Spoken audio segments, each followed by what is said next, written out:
پوری نماز کے اندر انگلیاں کھول کے نہیں رکھنی ہوتی، بند کرنی ہوتی، اسے نہیں کھولیں۔ آپ کہیں گے اتنی سی بات کرو، اللہ نے مانگا ہے کر لو۔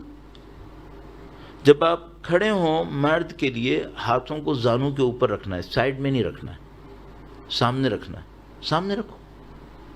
سب کی لاجک ہے اور معصوم کی بیان کی بھی لاجکس ہیں، ہماری سوچی بھی نہیں ہے، بیان کی بھی لاجکس ہیں۔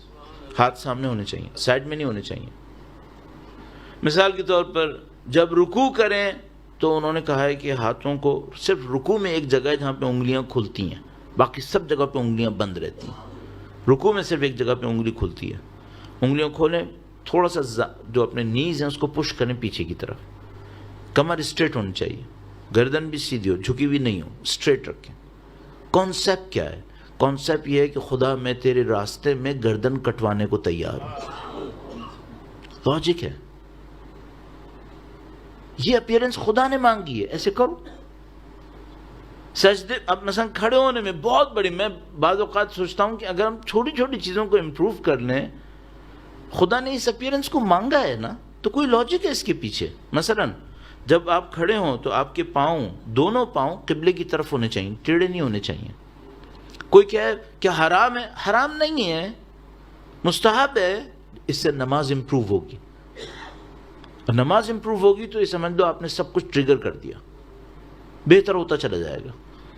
تو ابھی دوسرا دن ہے مجلس کا، میں دوسرے دن میں اس کو عرض کر رہا ہوں تاکہ انشاءاللہ میں اور آپ پریکٹس کریں گے 10 دن، کہیں سے کہیں پہنچ سکتے ہیں ہم لوگ، اچیومنٹ ہونی چاہیے نا۔ تو پاؤں بالکل سیدھے ہوں، تھوڑا سا گیپ دیں اور قبلے کی طرف ہوں، ہاتھ انگلیاں بند، زانوں کے اوپر ہونے چاہیے۔ جب آپ قیام کریں، سورہ اور رکوع پڑھ رہے ہیں، مثلا ہم پڑھ رہے ہیں، تو کیا سوچیں؟ آپ یہ سوچیں میں ایسے کھڑا ہوں جیسے قیامت کے دن خدا کے سامنے کھڑا ہونا ہے۔ قیام کا مطلب یہی ہے، قیام کھڑا ہونا، قیامہ بھی اسی سے ہی ہے۔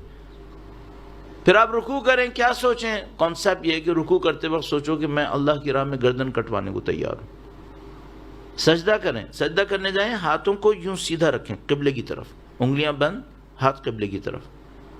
اور کانسیپٹ کیا ہے؟ کانسیپٹ یہ ہے کہ خدا میں تیرے سامنے ذلیل اور حقیر ہوں، میں ایکسیپٹ کر رہا ہوں، میں تیرے سامنے سرنڈر ہوں، ایکسیپٹ کر رہا ہوں۔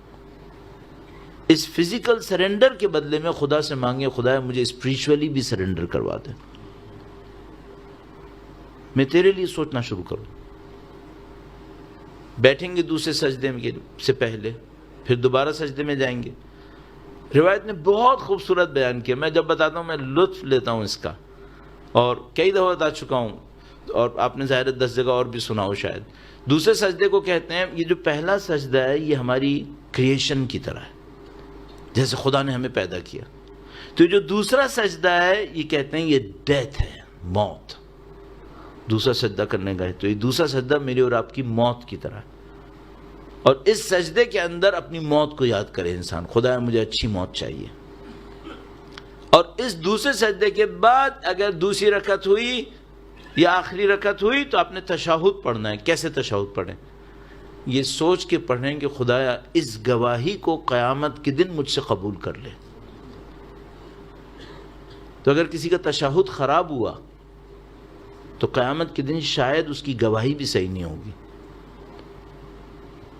یہ سب آگے تک جائے گا۔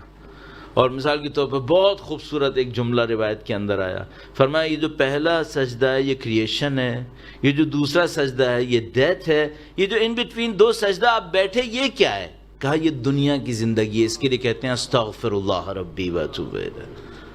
یہ دنیا کی زندگی اتنی چھوٹی سی ہے، دو سجدوں کے درمیان کتنا اسٹے کرے گا کوئی؟ کہا یہ استغفر اللہ ربی واتوب الیہ، کیونکہ خدا سے دوری کی جگہ ہے یہ۔ نماز امپروو کریں گے، بہت ساری چیزیں امپروو ہوتی چلی جائیں گی۔ درود بھیجے گا محمد و آل محمد پر۔